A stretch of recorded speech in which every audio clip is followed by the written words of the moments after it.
Welcome everyone to IndieBio's Fundamental Questions of Biotech series. Hope that you are in a nice happy hour mood if you are here on the East Coast, like our panelist Charatiku and I am. And if not, we are grateful that you are taking this time out of your day to learn a little bit about some of the fundamental questions facing the large biotech sector. These conversations are casual, ways to bring together thought leaders and innovators and hopefully send you, our audience, into the weekend, and in this case, into next week, Thanksgiving week here in the United States, thinking about how some of the things that we eat in our day-to-day life, not just at celebratory meals, may affect the broader world around us. So today we will be focusing on the question of how food biotech can address and help planetary health. My name is Julie Wolf, and I'm part of the New York IndieBio team here in our program, which we have just opened and wrapped our very first cohort, one of whom is here with us today. And we are very happy to introduce you to this little corner of the internet. I want to point out some of the bells and whistles on the event page that you are hopefully watching this live stream during right now. So as you scroll down, you should see some pieces of information that might help you to learn a little bit more about our panelists, their bios, and a couple of links related to some of the things that we are going to be talking about today are directly below the talking head box that you may be watching right now. There's also a couple of buttons that I would like to point out. One is an invitation for those of you in the audience who might be an early stage founder to apply to IndieBio and be a part of one of our future cohorts. So you can go ahead and click that button in order to see what type of information we're looking for. It's pretty low lift. We try and keep the information asked to a minimum. And also an invitation to become part of the newsletter for events such as tonight's. If you want to know when we're going to be having additional conversations about the future of biotech, by all means sign up, and this will pop in periodically when we have an event planned that we think you would be interested in. With that, I would like to introduce today's panelists. Thank you very much to all three of you for taking time out of your day to speak with us on our event series. So I'd like to first welcome Dan Schuler-Malik, Managing Partner at Unovis Asset Management and New Crop Capital. Dan, thank you so much for taking time today. Thanks, Julie. It's a pleasure to be here. Hi, everybody. And I would next like to introduce Kai Linton, CEO and co-founder of Multis Media. Hi, Kai. Thanks for joining us today. Hey, Julie. Looking forward to the discussion.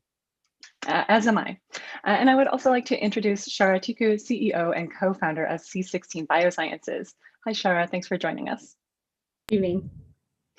Wonderful. So before we dive into the conversation, I think it's always nice if the audience understands a little bit more about your background. So I'm going to ask each of you to introduce yourselves, talk about maybe your background specifically to this food biotech space. And I think to introduce, either the company or the fund with whom you're working, to just kind of add to the background so that people understand, what the perspective is that you are bringing today. And we'll go in the exact same order in which I said hello to you. So if Dan, you wouldn't mind kicking things off. Sure, happy to. My name is Dan Schuler. I am a food entrepreneur by nature or by profession. I've been involved in the food industry in a myriad of ways for the past 20 plus years. Everything from working in a corporate bank and having food corporations as clients, to managing a logistics firm with CPG and food service clients, to managing a creative agency, same type, to launching a snack company, to having a restaurant in New York. So I've approached the different elements of a food business in different ways. And a couple of years ago, I decided that I wanted to channel this experience in a way that incorporated technology and also had a positive impact on the world. And after thinking through where my skill set would best fit in, I came across alternative proteins. And it is when I joined Unovis Partners, through which, with our first fund called New Crop Capital, we invest in companies that are developing direct replacements to what we call the center of plate. So these are replacements to beef, poultry, pork, fish, shellfish, dairy, and egg products, using proteins either from plant-based sources, from fermentation, or from cultivated or cultured meat processes. In the past 5 years, we've made more than 40 investments around the world, primarily in the US and Europe and Israel, but also a couple in India, China, Mexico, and New Zealand. We are very excited. We were the first in this space that was formally investing. We have a lot more colleagues now, and we welcome it. And there's a lot more interest, both from entrepreneurs, from the food industry itself, and most importantly, from consumers. Thank you. Yes, excellent summary. Kai, I'd like to also invite you to introduce yourself and talk a little bit about what it is you're doing at Multis Media. Of course. Yeah, so my background in bioengineering from Imperial College in London. And about 2 years ago, early 2019, co-founded this startup, Multis Media, to really tackle one of the key challenges that is facing the cultivated meat industry today and preventing a lot of these companies from actually scaling and coming to market.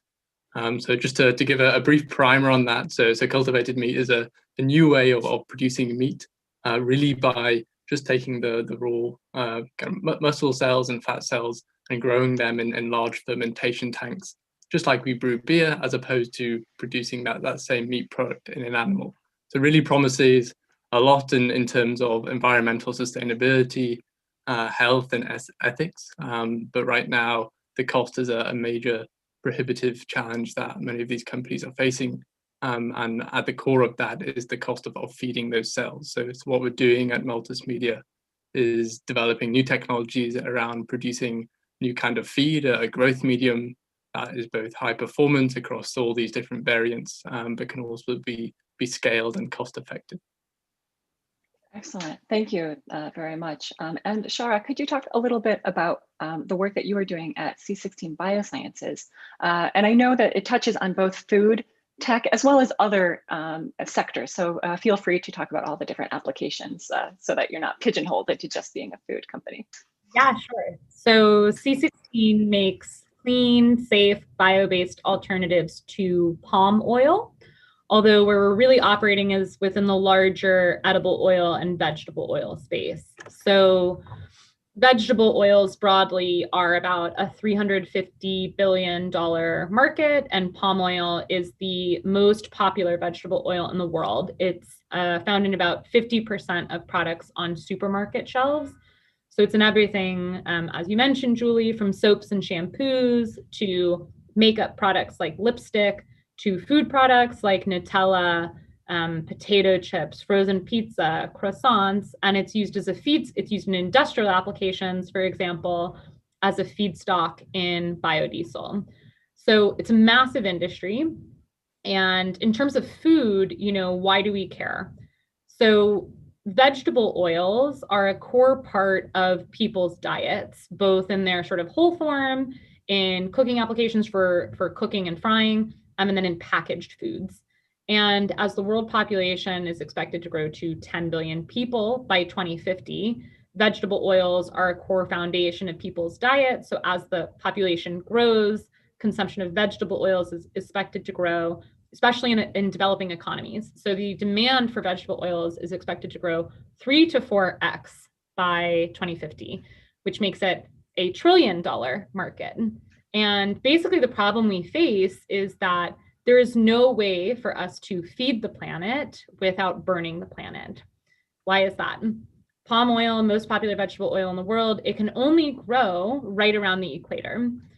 Around the equator, we have tropical rainforest. So if we want to increase the amount of palm oil that's available to feed people, to feed a growing planet, the only answer we have today is to continue burning rainforest. So today the palm plantations burn the trees and they burn the carbon-rich peatland on which the rainforest grows, which makes it a double whammy for CO2 emissions. It results in about 1 billion tons of carbon dioxide emissions each year, which is the equivalent of burning 300 football fields worth of rainforest every hour. It's incredible. And basically, we think this is totally unacceptable and, of course, totally unsustainable, both in traditional terms of Not sustainable because it's literally emitting greenhouse gases into the air, but also not sustainable because there's no way that we can continue to feed people in this way. So C16 solves this problem using fermentation. We use naturally oleaginous yeast, which are, they've evolved over centuries to be able to produce a target similar to what we want at very high titers. And we use fermentation, similar to Kai, to make this oil. As I mentioned, it's multiple markets. So food is not our first market, but it's definitely the largest market. And I think, we can't really ignore it. And it's a huge opportunity for us to think about oils, which can be, as I said before, sort of better, cleaner, safer. So they can definitely be produced in a supply chain, which is fully sustainable, fully traceable. But we also have the opportunity to make oils which meet the desired characteristics of a growing industry. So targeted profiles, higher nutrition value, lower contaminant levels, unstructured fats, for example. I mean, maybe a particularly interesting application area for this conversation is, as we see the growth of the sort of plant-based meat sector, so not cultivated meat, but plant-based meat. Plant-based meat is sort of solving the protein piece of meat, but as we all know, meat is not just protein. How do we also replicate the structured fat, the fat feeling? How does it cook in a pan? It's the fat. We've got that problem as well, and that's a big piece of what we're solving. Wonderful. Thank you so much, Shara, Dan, and Kai, for kind of like laying the groundwork and just in your introductions, kind of introducing some of the problems that I think are endemic to the food systems as we have them right now. In fact, you even started to go into some of the details that I'm hoping to dive into a little bit deeper there, Shara, in terms of like how you can design foods to maybe even improve upon what's naturally available. But I thought we might kick things off with something a little less technical. And I want to ask all three of you, if you were looking at the human diet in general, at any meal, any time of the day, or you can think about this in many different ways, what is one item that you would replace or eliminate if you could, and why? And I want to give a little bit of background about how I was thinking about this in preparing for today's conversation, also to give you a little bit of time to think of your answers.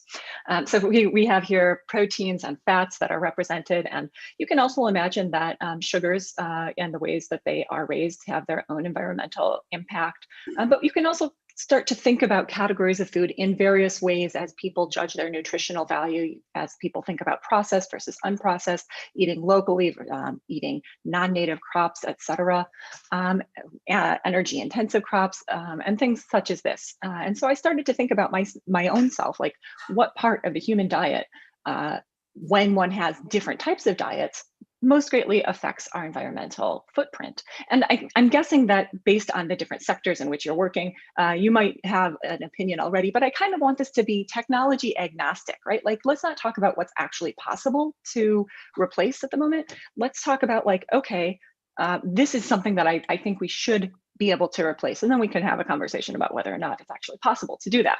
And so I usually look for someone who's nodding at this point to be like, oh, I'll ask you first. I don't know if anyone wants to be brave and say, I would just replace, this cut of this meat, or, I don't even know, refined sugar, something along those lines. I'll start this, Julie. Okay. Thank you, Dan. I became plant-based a couple of years ago, after I had joined this company and started working on this. And just because I learned more, and as I learned about the effects on food, both on my body and on the environment and on the challenges, it's easier, especially when you're in it. But there are some things that I miss. And in particular, I miss sushi. I loved sushi. And I would say that replacing seafood, I think that would be a huge win for our planet and for our bodies. There's a lot of back and forth on if animal protein is good for you or bad for you. I think there's much more evidence towards the beef and other land animals. And still, we consider seafood much healthier in terms of the fish themselves. But the reality is that the fish now are contaminated because our oceans are contaminated. The few fish that are actually still around. So that's where I would, if I had the magic wand and I could have anything on my plate and at the same time not have it come from the oceans. Correct. Right. Beings, for me, it would be sushi, which I miss a lot. Any particular type of fish, or you would be happy with any I at this love it all. time? I love it. I have to say, all fish, all seafood, all shellfish. I don't eat any of it anymore. I come from Mexico, which has probably the best ceviche. I'm biased, but it just does. And so I miss that. And being able to replace that would be great. I really appreciate that your answer was driven both by environmental concern and your own taste buds, Dan. So thank you. That was a great answer. Kai or Shara, what comes to top of mind when I just ask you, what should we think about replacing? And it might be something that, you know, there's already alternatives available, but still, are there things that you can think of? Perhaps it would be palm oil, and that is why you're working directly on this problem. I would say protein generally, I think, has really dominated the conversation in terms of what people eat. I mean, mostly in the Western world, if people eat meat, it's usually that piece of meat that makes up the majority of that meal. And even alternatives such as nuts, for example, they're not very efficient in terms of how those calories or that protein converts energy from the sun. So I think protein is not as necessary as people think it is in everybody's diet, and also generally it's not the most efficient type of food to make from an environmental standpoint. So there are better ways for us to move away from our reliance on lots and lots of protein. Then I think that would be what I liked how Dan called it the center of plate, right? That's often been like the focus of the meal, right? Absolutely. Yeah. Shara, any thoughts to kick us off in terms of what you think should be replaced? Technology, please. I have to put my plug for vegetable oils, of course, largely because they've been at the center of the sort of healthy or nutritional conversation, and now they're coming to the forefront around environmental concerns as well. Palm has gotten a lot of attention in the last year or so in particular, which is encouraging. It highlights how hard nutrition is. You know, it's really hard to do longitudinal studies with real humans and evaluate what is good or bad for human health. It's really challenging. And we've seen that in particular with oils and fats, you know. Butter's good, butter's bad, unsaturated fats good, saturated fats bad, hydrogenated bad, trans bad, right? And it changes and it's hard to know. And I mean, I think as we think about what's possible, it's something we think about a lot. That being said, if I could choose anything, it would be sugar, mostly because I'm totally addicted to sugar, truly addicted. I ate a pedophore this morning. Hard, you know, and I don't want it, but I'm having a really hard time pulling off of it. And so I think, you know, for two reasons. So for a lot of fermentation technologies, they are reliant on some sort of sugar, some sort of carbon source. And a lot of people use things like cane sugar or beet sugar.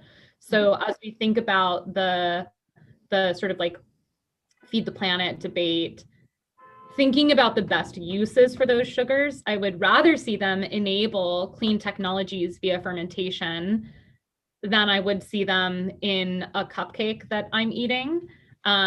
Great point. And then also from a health perspective, you know, I'm truly addicted to it and it's not healthy and I don't want it. And I would love to, but it's hard to solve that at the sort of level of crystals. So I would love to really see a solution around sugar. Oh, I love it. That's I would share. I admit online that I also share that addiction. So I could second that. Replacement for sugar would be great. Wonderful. So thank you. That was just kind of a fun way to kick things off. And now I would like to talk a little bit more about the details around some of the things that you just suggested, right? The oils. I'm actually extremely pleased to have represented here, not only proteins, which I think does take up the bulk of like concerns for the planet, but also the oils and plant-based products. I think, Shara, you said that it's palm oil is often sold under vegetable oil, under the label of vegetable oil. Do you have any idea about how much of that vegetable oil is actually turns out to be palm oil? Yeah, so globally, it's about 40% of vegetable oil consumption is palm oil. It definitely depends geographically. So as you might expect in the US, we have higher uses of things like soybean. Sort of whatever you have in your backyard will have higher volumes, but globally about 40% of vegetable oils are palm. It's actually sort of interesting too, because in terms of labeling, fats are one of the exceptions to labeling laws in which you're able to just bucket them as vegetable oils.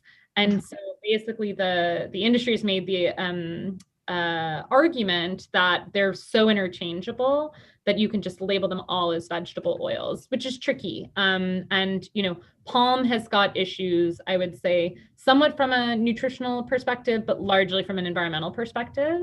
And because of these labeling requirements, you're able to sort of just hide behind vegetable oils, which seems sort of innocent. And consumers just have no idea what that might be. But yeah, globally, it's about 40%. It's the most popular vegetable oil in the world.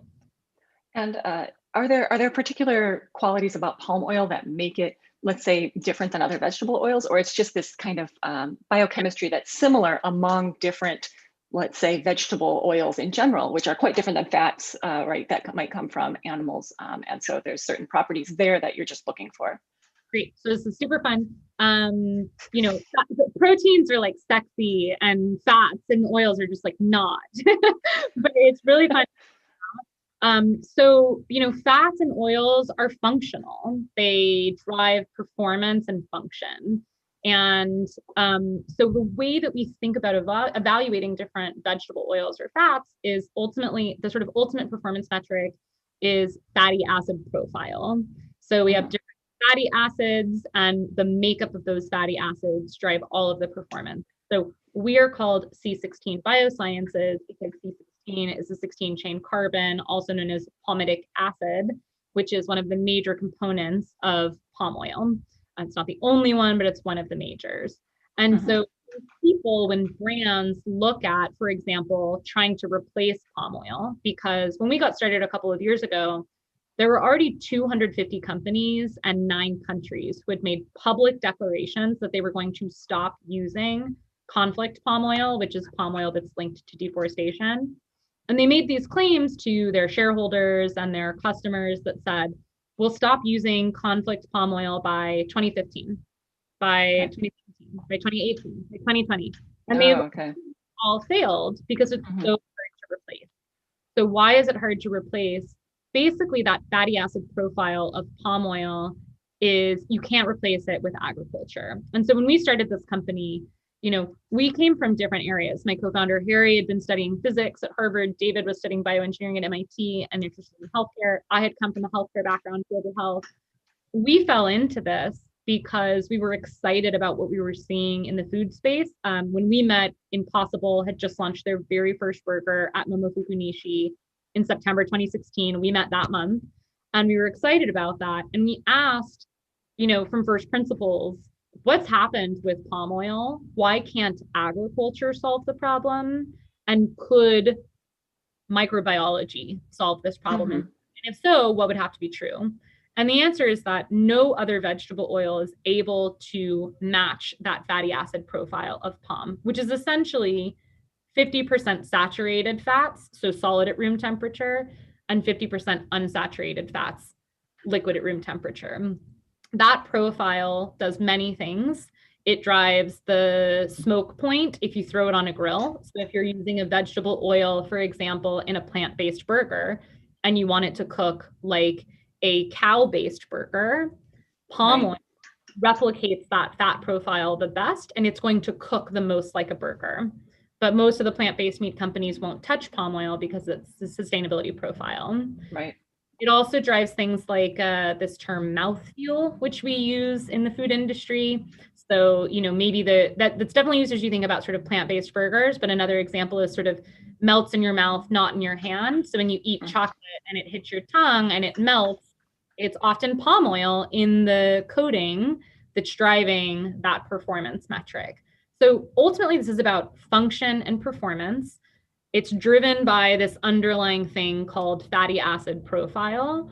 And palm is so unique and so hard to replace because no other agricultural product can match that profile. And so biotech. Oh, sorry. Go ahead. That's all.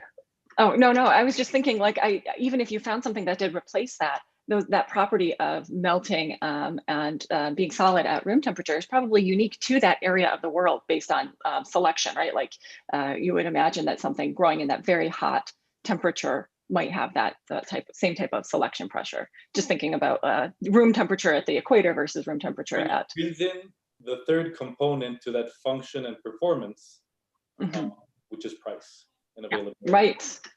Right. Oh, and I think at the end of the day, if we just look at the history of the food companies in the US in the 1900s, they did their job. Their job was, how do we produce a lot more food at a much lower price? But there was a lot of ignorance. They did not understand the consequences of their actions in terms of health and in terms of the environment. Right. And that is a world in which we live in today. We recognize that we have a growing population, we have a lot of needs to fulfill, and we have certain requirements in terms of what we will eat. But then we need to figure out how to produce that.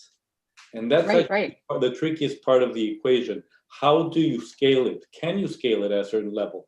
We've been exploring different ingredients, primarily plant-based proteins, not because oils are not sexy. I think that what Shara is doing is amazing and would love to see more of it.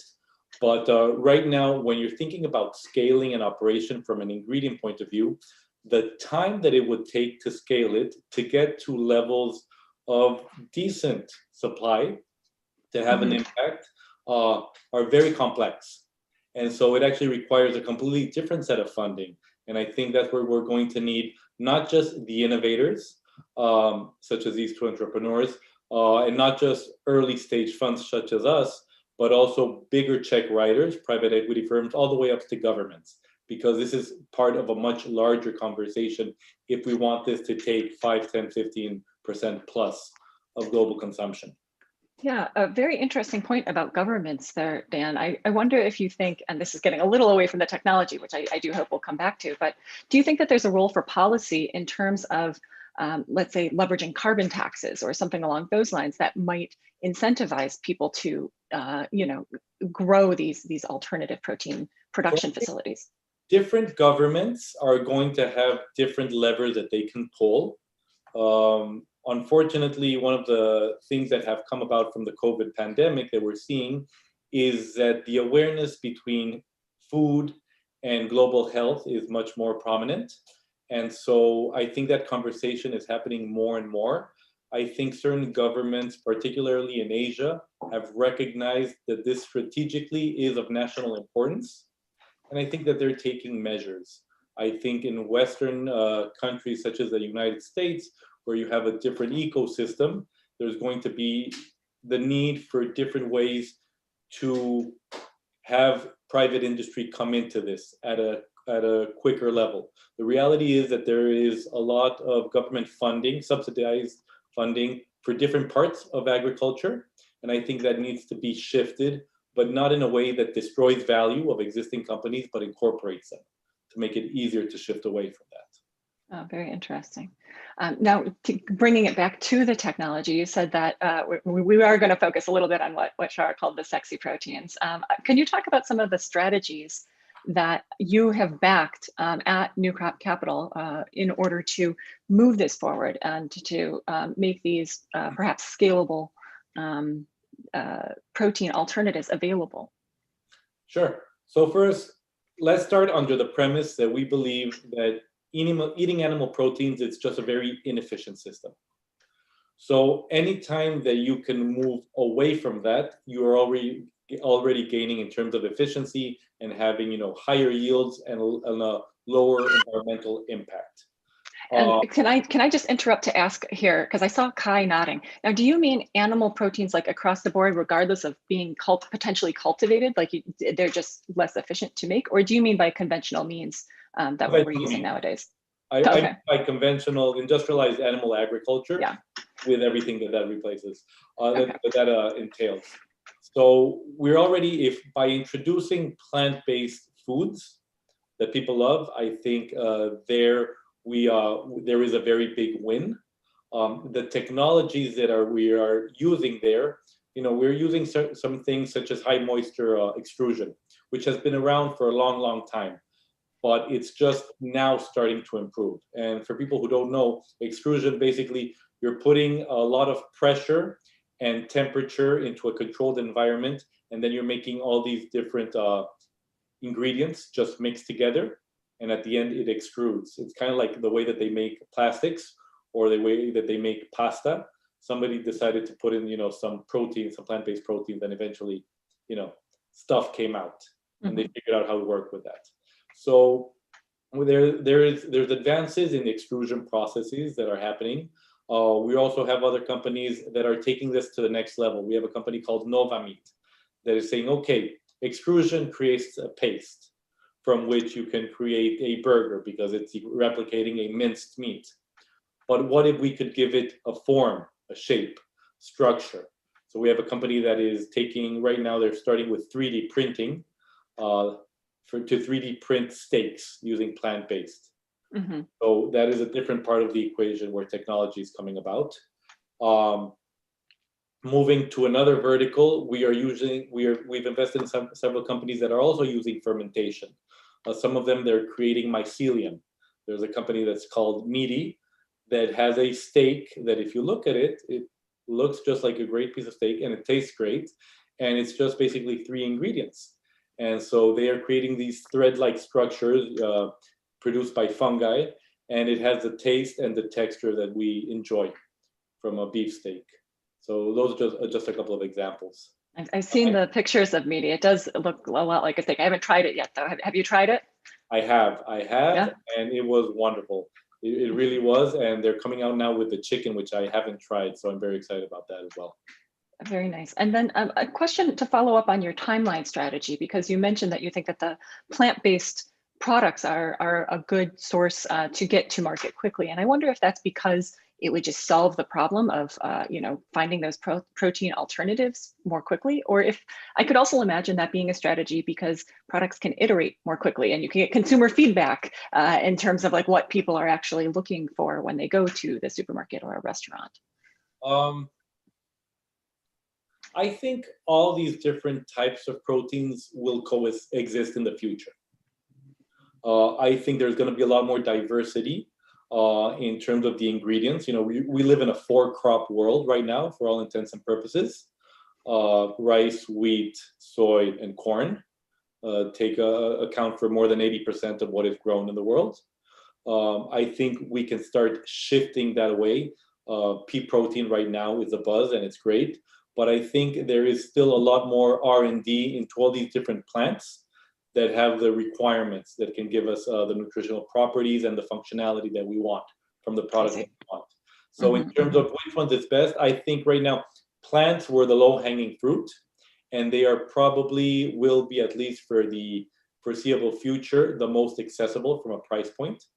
We are very excited about fermentation and all the possibilities, and just think that those will coexist. And sometimes we might have blends. Right now there's a lot of talk of blending cultivated and plant-based.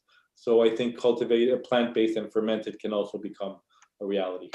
Yes, one could certainly see how even the fats that Shara has been talking about could play a role in a blended mix as well. And I also enjoyed the low-hanging fruits are plants, which is true. That is a true statement. The fruits are low-hanging plants. Plants are low-hanging fruits. Anyways, I would like to move on and talk a little more about some of the alternative proteins, which Dan has not highlighted, and those are the cultivated meats.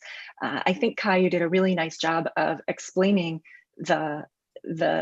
what cultivated meat actually is, the definition, and the role that multimedia plays. But there are other types of infrastructures that will be needed in this sector as it continues to grow. So could you talk about not just the actual cells, the muscle cells and the fat cells that you talked about that will need to differentiate into the various textures and components that we're accustomed with, but maybe a little bit about how those companies that create the meat will need partners going forward to provide additional items to help them to scale, address the problems of scale, for example, address the problems of texture, etc.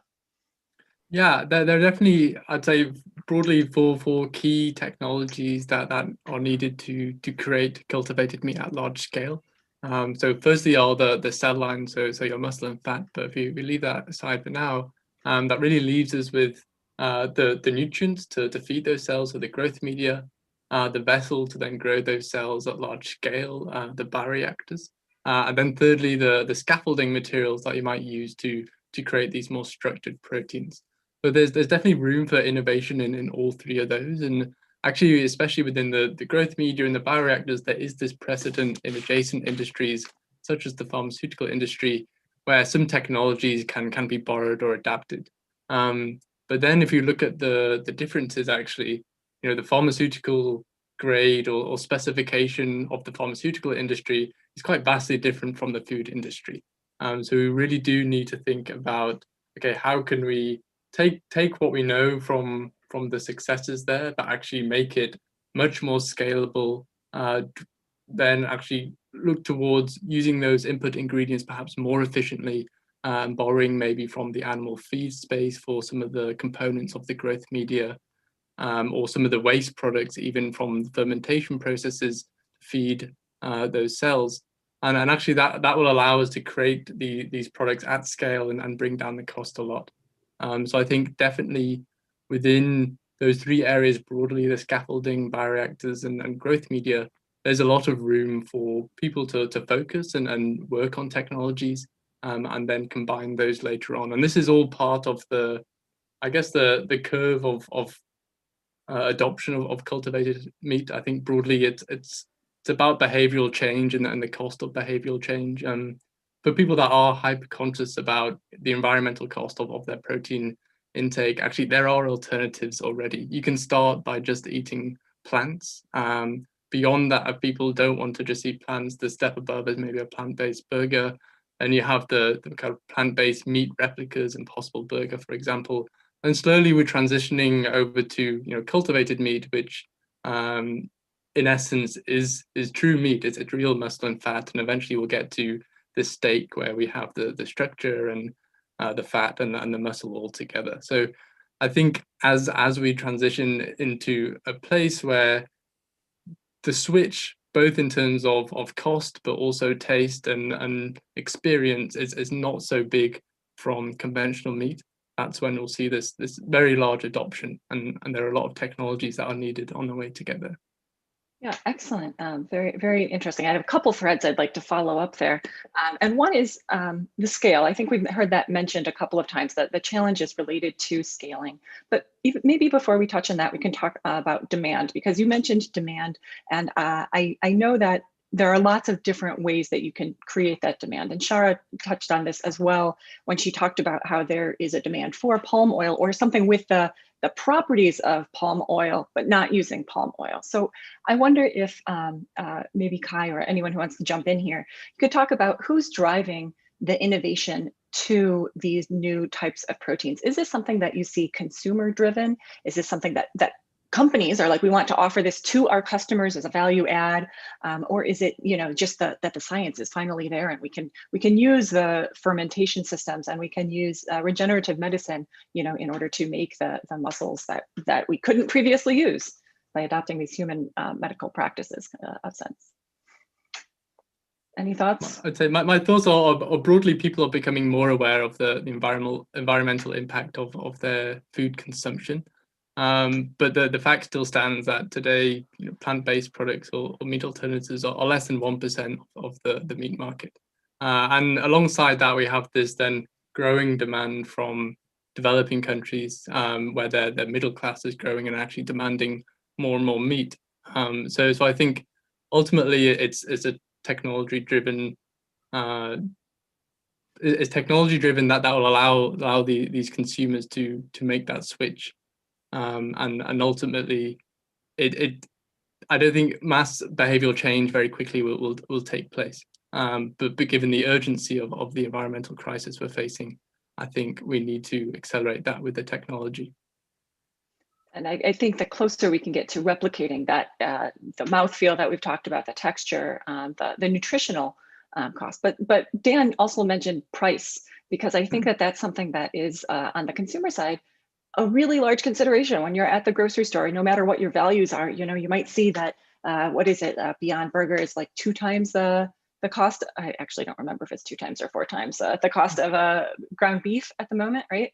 So how do we address the issues of price being a consideration that some people, even if in the surveys where people say, I want to eat more healthfully for the environment as well for myself, but then the ultimate decision is going to be in their checkbook. I see a lot of parallels between the rise of alternative proteins and the rise of the organic and good for you food industry in the US. Starting in 2001, 2002, if we go back then, organics were an ultra premium, only available in Whole Foods and very local stores, mom and pop health food stores, and a whole industry back end needed to rethink this proposition. And at the beginning, they were like, this is just going to be a fad. This is just for the East and West Coast markets. Outside of LA and New York, this is never going to happen. And there has been an evolution.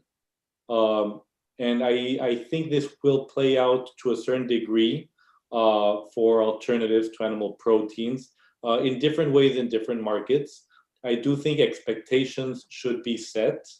We live in a world of instant gratification, and when consumers think that there will be advances in food in the same way that there is advances in their iPhones or in an operating system, it's just not the case. Even if the products were ready today to distribute, you still need to think of building out those huge manufacturing facilities and getting those into distribution. And there's a lot of legislative issues that need to be worked out. So there's a lot more complexity around the food system because there's so many different parts, from a grain of soy being grown in whatever country it is to when it arrives on our plate. So it won't scale up as fast as people would like. And also, I think there's a lot of misinformation. I get a lot of people who tell me that Impossible Foods is a cultivated or cell-grown product because they read the headline of a Wired magazine article. They just read the headline, and that's as far they went. So I think we do have a long way to go, but I'm very optimistic because of entrepreneurs such as the ones here. Of course. And so I would like, I actually would like to mention to our audience that we do have a place where you can submit your questions. I think I forgot to mention that at the very top, but there's a little Q&A at the upper right-hand side if you have any questions. And one of the things that has come out of some of these conversations with people who are thinking deeply about these topics all the time, as I mentioned before we were on camera, is that there are certain things that just don't get covered in these discussions because they come up last minute or like, oh, here's this idea that I just haven't been able to bring to light. And so I wonder, what are the topics? Like, I've been asking relatively standard questions in terms of the technologies and what is the difference between cellular and plant-based protein alternatives? What are some of the issues that need further discussion among the community in order to move these technologies into the market, do you think? I have 2 sort of hot takes, which are maybe not undercovered, but I think they're important topics. One, and both actually link to price and maybe demand. So one is that, I talk a lot about how palm oil is a market failure. And it's a market failure for a couple of reasons. One of the obvious reasons is the failure to price the negative externalities. And so one of the things about palm oil that makes it more attractive than other oils, it actually is largely performance. People think that it's mostly cost. And for some markets, i.e. India and China, that's true. But for most packaged food markets, it's actually performance. That's the thing that really drives palm. And cost is a consideration for sure, but it's really hard to replace the function. However, it is cheap because it's an efficient crop. And so the cost to produce it is lower than, for example, coconut or soybean oil. That being said, the cost to produce palm oil and the price that brands pay for it is artificially cheap because there's no price on carbon. And that is an artificial price. And if it were truly priced, it wouldn't be so cheap. And so, Julie, you asked about that. And, we're certainly not building our business relying on a price on carbon coming into play. But it is a reality that we need to face where when we talk about palm oil being cheap, that's based on a set of assumptions that groups have made about how we define what cost is and isn't. But what it will be. Yeah. There's a huge cost that is being left out when we talk about the cost of production of things like cattle or palm oil. And I think that's something that we are going to have to cope with in one way or another. And the second is sort of, around demand, which is that, people like cheap food. I do believe that. But that's also what big food has been sort of pushing at us on supermarkets and on supermarket shelves. And I think that, yes, these markets may start out small and niche like organic, but I don't think that we should underestimate, how people will respond when we show them what is possible and that it can be great and novel and delicious. And part of it is just really making sure we think about those go-to-market strategies and how we get these ideas in front of people. Communication is super important, right? How do we talk about what these products are? GMO, of course, is something that comes up all the time, and it was sort of tarnished with Monsanto. So how do we, the next generation of companies that may be using genetic engineering, build food products for consumers, but build those in a way that's trusting and transparent?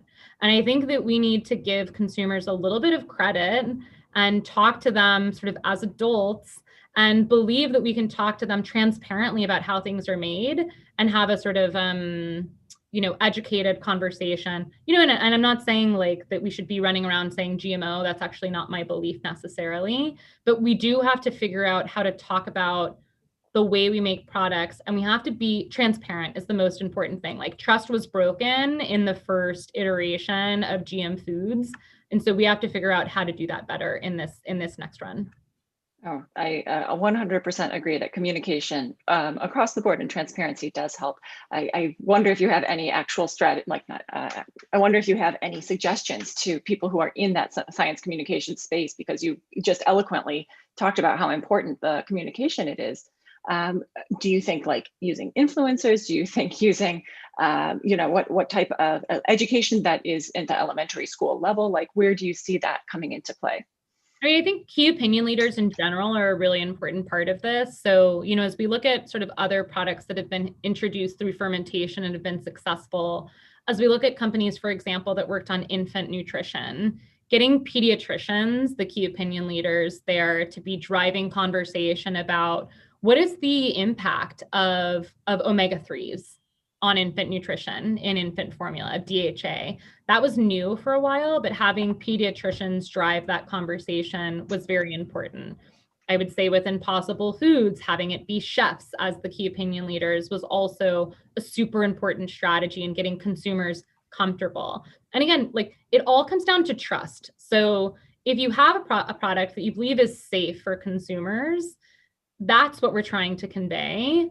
And, feeling safe ultimately comes through people that we trust. And so it may look different in different markets, but getting the people that consumers trust on that topic on board. And you can only do that, by the way, if you have a great product. So you have to have a great yes. But I do think that key opinion leaders have a really important role.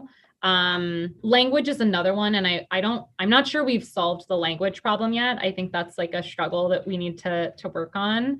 But I'm optimistic. Yeah, I am also optimistic. And I think that there are a lot of really smart people who are thinking about this in the same vein as you. So it's very interesting, Shara. I also agree on the need for maybe a cohesive language, just in speaking with perhaps people who are outside of the space. It's clear that there is still some misconception about which technology is being used in which circumstances. And I see Kai nodding here too. So I imagine that you've experienced that as well, Kai. Yeah, I was just going to echo the kind of transparency and education side of that. If you can really drive public perception in a way where people understand that these unnatural foods that are now being introduced are actually very safe, and the products that they're replacing aren't especially natural in themselves. So it's about understanding that if you are introducing cultivated meat, this is rigorously tested in terms of safety, and actually the way we're producing meat today is it's not just cows on green pastures in the Alps all the time. So I think once people have that understanding, then that can then allow the policymakers actually to make these more executive actions in terms of legislation, to actually then support this industry forward as we transition from some of these more destructive practices as well. Excellent. So we have just, we're coming toward the top of the hour, and I think what I'd like to go into is the future, if we could, just briefly, to talk about what the future looks like in terms of some addressing some of these scaling challenges, a thread that I now realize we did not come back to, but the future of fermentation. We have two entrepreneurs that are deep into the fermentation space, and I wonder, maybe Dan, I will turn it first to you because you are dealing again at that high level. What do you see as the future problems that will be addressed and the technologies that will help to solve them? I think the future, I think leverage is what the future holds. And what I mean, I think that there is a lot of infrastructure from existing companies around the world, the large food and ingredient suppliers. And I think the future holds, how do we create relationships between companies that have done what nobody else thought was possible before? And then how do we repurpose their procedures and their systems in place to take advantage of things that already exist? And I think that is the short path towards scale up. Otherwise, some things, and that I think is the way to shorten something that would either take 20 years and reduce it to 5 to 8 time period. And I think that's where we can also get governments involved. When we say we're not going to destroy one industry, but we're actually going to make it better. Okay. The government of Canada is the best example. They are seeing, huge agricultural industry, plant-based proteins. Why not, join the two? And they've put a lot of government funds into this. So I think that's what the future holds. I like that. No need to reinvent the wheel, but to leverage some of the infrastructure that's already existing. That's a really great thought for the future. Kai or Shara, what do you think is the future in terms of, and I threw out fermentation because I know that's something that you guys work with, and it's being used for so many different applications right now. But feel free to take that into a different direction if there's something else that you are thinking in terms of different types of fat replacement as people are moving into other types of oils, or perhaps allowing us to get away from maybe this monoculture by replacing other things that are also provided from soy or palm or corn or other types of crops. I think I'll go with fermentation now. I think it goes beyond just producing cultivated meat, but also now emergingly so in terms of just producing raw kind of nutrient components that can be used to supplement other foods, including different fats, protein, just as a even as on the cellular level. And I think even for governments now in terms of food security, fermentation is very attractive. Actually has very, very simple inputs, as Shara mentioned, and actually these can be stored quite easily. So I think we'll see actually fermentation being one of the big industries in the future. And if you look at cultivated meat in terms of investment, and just over $1 billion has been invested, so it really still is in the early days.